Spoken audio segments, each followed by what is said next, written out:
চেনেলৰ অন্য এটি ভিডিঅ'লৈ আপোনালোক সকলোকে স্বাগতম জনালোঁ।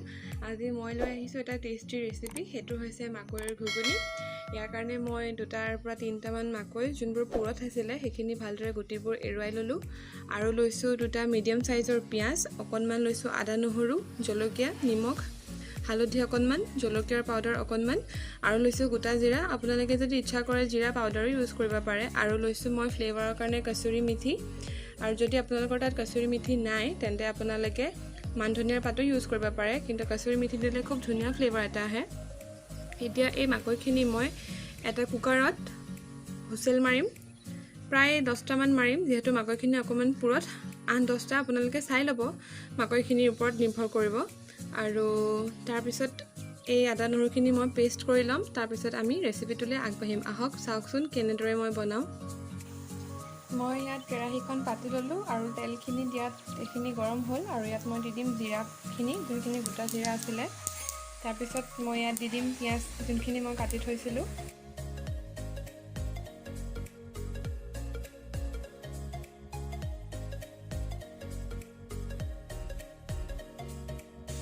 এইখিনি এতিয়া ভালদৰে ভাজ খালে, ইয়াৰ পিছত এতিয়া মই যোনখিনি বইল কৰি থোৱা আছিল মাকৈ, সেইখিনি মই ইয়াত এড কৰি দিম।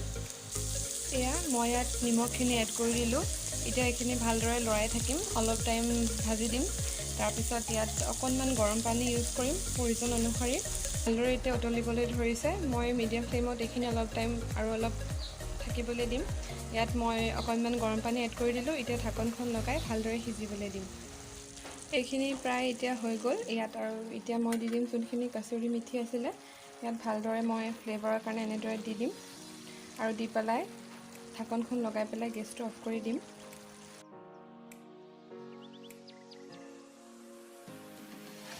এতিয়া মই গেছটো অফ কৰি পেলাই ঢাকন মাৰি ভালদৰে থৈ দিম। তাৰপিছত আমাৰ হৈ যাব। এয়া সম্পূৰ্ণভাৱে ৰেডি হৈ গ'ল আমাৰ টেষ্টি মাকৈৰ ঘুগুনি ৰেচিপিটো। খুব সহজতে হৈ যায়। আপোনালোকে যদি এনেদৰে বনাই খোৱা নাই, বনাই খাই চাব, খুব ভাল লাগে খাই। আৰু যদি আমাৰ এই ৰেচিপিটো ভাল পাইছে আপোনালোকে লাইক, শ্বেয়াৰ আৰু ছাবস্ক্ৰাইব কৰিবলৈ নাপাহৰিব। আৰু কাষতে থকা বেল আইকনটো প্ৰেছ কৰি অল কৰি দিব। আজিলৈ আহোঁ, ধন্যবাদ।